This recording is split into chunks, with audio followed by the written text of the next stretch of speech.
everybody, welcome or welcome back to my channel. My name is Lottie and today we are doing a book haul.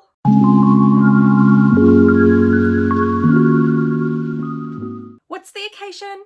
It's Saturday. I decided to just nip in to the bookstore today after work just for a browse, and I ended up buying enough books that I thought I should do a little book haul for you, so I hope you enjoy. I also went into New Look and bought this new top, so let me know what you think. I really like it. I think it's really snazzy, very nice and like springy, summery. I like it, so cool. I bought some books. I'm going to talk you through what I bought.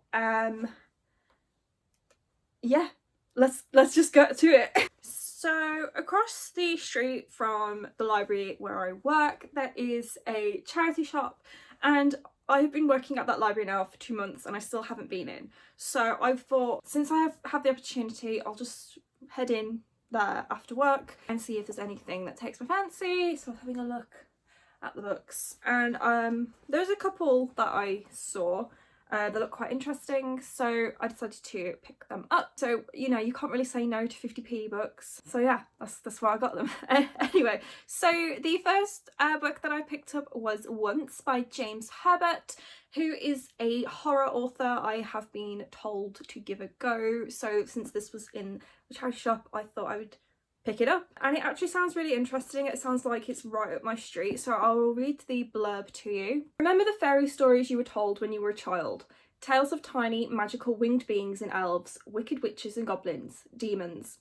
What if one day you found they were true? What if when you became an adult you discovered they were all based on facts? What if you met the fantasy and it was all so very real? That's what happened to Tom Kindred. The wonders were revealed to him, but so were the horrors. For not far behind the good, there always lurks the bad, and the bad has designs on Tom. The bad would show him real evil. He would see the hell hags and the demons, he would be touched by perverted passion and corruption, and he would encounter his own worst nightmare. The bad would seek to destroy him, and only the magic of the little beings would be able to help him. Once, James Herbert's masterful new novel of erotic love and darkest horror will take you to a realm where fantasy and reality collide, where fairy tales really can come true. From Britain's #1 best-selling author of chiller fiction, this is James Herbert's finest novel to date. So this sounds right up my street. It's fantasy-esque and it's also a bit horror. It kind of feels like an adult version of the Spiderwick Chronicles to me from the description, so I'm really interested to give this a go. You guys know I love like fairy tales, I love fantasy stuff, love the fae, so I'm really excited to dive in and try some James Herbert. Okay, so what else have we got in my bag of goodies? Okay, so the next book that I picked up was The Dalai Lama's Cat by David Michie, which I do actually already have this on audiobook from Audible. I really like reading along while I listen to audiobooks, so I thought I picked this up while I was in there. Even though we have it in the library and I really need to stop buying books that I can easily get from the library. But yeah, it's another cat book. You guys know, like, I have a massive cat book collection at the moment, and I really would like to do a reading vlog where I read all of them or some of them and just, I guess, compare them, because they're just like books about cats. This one is The Dalai Lama's Cat. So how would the Dalai Lama react when presented with the gift of a dead mouse? A malnourished slum kitten is carried back to the beautiful sanctuary by the Dalai Lama himself. Her arresting blue eyes are slowly showing everything in the Buddhist leader's life, timeless wisdom that comes only in the quietest moments between animal and man. You'll follow His Holiness's cat as she rubs up against Hollywood stars, teaches lessons at the feet of Buddhist masters, and learns how a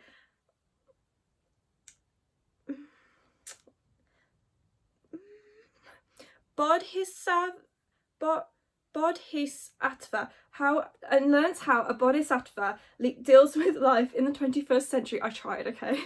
And soon we see why a cat has the best vantage point on the fragility and beauty in all humans. So this is like a literary fiction. I think it's also got a lot of like I guess like Buddhist musings in it.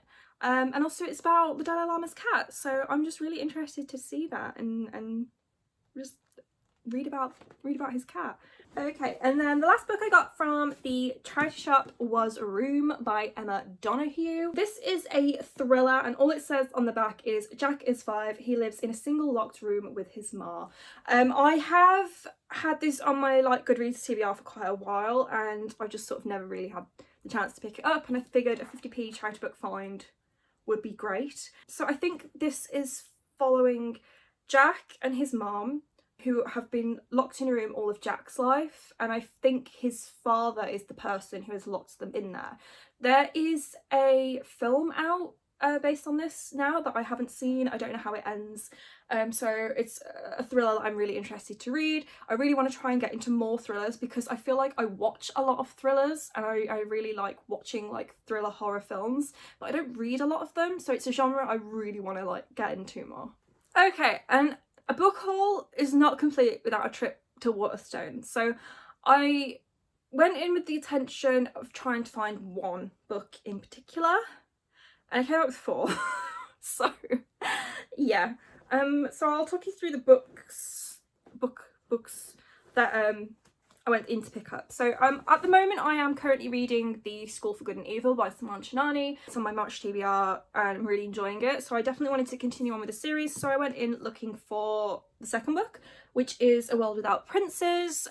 In The School for Good and Evil, they're at school for 3 years, so there are 3 books that follow their 3 years at school, and then there's a follow-up series called The Camelot Years, which I think takes place after they have like graduated from school. So I picked up the second book, A World Without Princes, and also the third book, The Last Ever After, which is so chunky, and I was not expecting that. This is a fantasy middle grade series about Sophie and Agatha. They live in Gavaldon, which is like a fairy tale village, and every 4 years 2 children are stolen away to the School for Good and Evil, and then the year that this is taking place, Sophie and Agatha have been stolen away.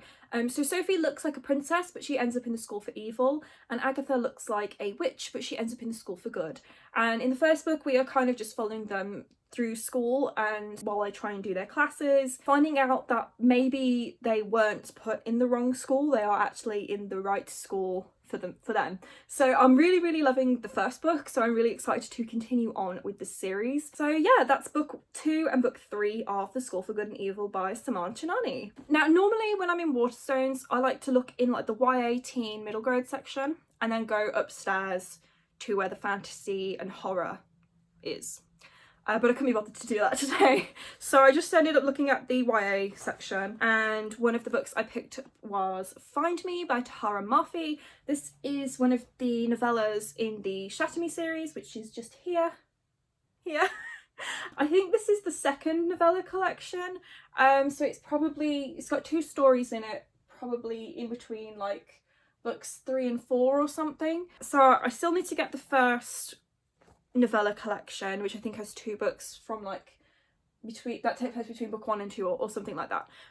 So yeah, this is one of the novella collections. I'm not quite sure where it fits into the series, and it's obviously not a series that I've started yet, but I'm really eager to start it. So I thought, you know, since it's in the store, I'll just pick it up while I'm there. So it's super short, it's 2 novellas in there. Yeah, all I really know about the Shatter Me series is it's a like sci-fi dystopian series following a character called Juliet, who I think everyone she touches, she like destroys them or she kills them or something. So this is one of the novellas from that series. And then the last book I picked up in Waterstones, they had a little display for, so I was like looking at it and flicking through the book, and I thought, you know what, I might give this a go. And that is Girl in Pieces by Kathleen Glasgow. No, what? Glasgow? Okay. Girl in Pieces by Kathleen Glasgow. Yes, okay. Glasgow. Oh my god. Girl in Pieces by Kathleen Glasgow. So this is a contemporary about a girl who I think is trying to recover from self-harm. That's what the little like description that the Waterstone staff had put up for it. I will read the blurb to you now. That you can spot the girls who have it easy, and then there is me. Charlotte Davis is in pieces. At 17, she's already lost more than most people do in a lifetime, but she's learned how to forget. The broken glass washes away the sorrow until there is nothing but calm. You don't have to think about your father and the river, your best friend who is gone forever, or your mother who has nothing left to give you. A deeply moving portrait of a girl in a world that owes her nothing, yet has taken so much, and her long journey back from the edge. So, first of all, major trigger warnings for self-harm with this book. This book is dealing with a very, very heavy topic. I just thought it'd be an interesting read. It's obviously got mental health rep, but when I was like flicking through it, I think it's sort of told in sort of like an internal monologue. Like it hasn't really got chapters, it's sort of set out like that. So you've got like a short, like almost like diary entries, I guess, where it's like each page, every couple of pages has like a short entry where something has happened. So yeah, I thought this would be interesting to pick up. It's obviously a very heavy topic, but I want to read more books with like mental health rep and stuff in. So yeah, I'm not gonna say like I'm excited to read this, but I definitely think it will be a difficult read and probably very emotional and very moving. The last books I'm going to be talking about, I didn't pick up today, but they came yesterday. I ordered them from Forbidden Planet, and that is volumes 2 to 8 of Persona 5. So Persona 5 is a Japanese role-playing game on the PlayStation, where you basically play a character, moves to Tokyo, and he finds out he's got these powers, or like he has the power of Persona. And with the power of Persona, you have like an internal version of yourself, and you can like use that to fight monsters. So this is the novelization, or like the manga version, I guess, of the game, because the game does follow a very long story, but it's one of my absolute favourite games ever. I have watched a bit of the anime, so I just wanted to read the manga of it as well, even though it's going to be exactly the same story. So I've got volumes 2 to 8 here. I can't get volume 1 anywhere. I think it's out of print at the moment, which is really annoying. I'm probably going to wait a little while to pick this up, or just buy it on Kindle and hope for the best that I can find the paperback at some point. So yeah, this is volumes 2 to 8, and I love the artwork. Pretty much like exact scenes that you see in the game. Here we go, there's Mona. I'll show you guys Mona. There's Mona. But yeah, it's pretty much just like the game but in a book. So we're up to volume 8 that is out at the moment.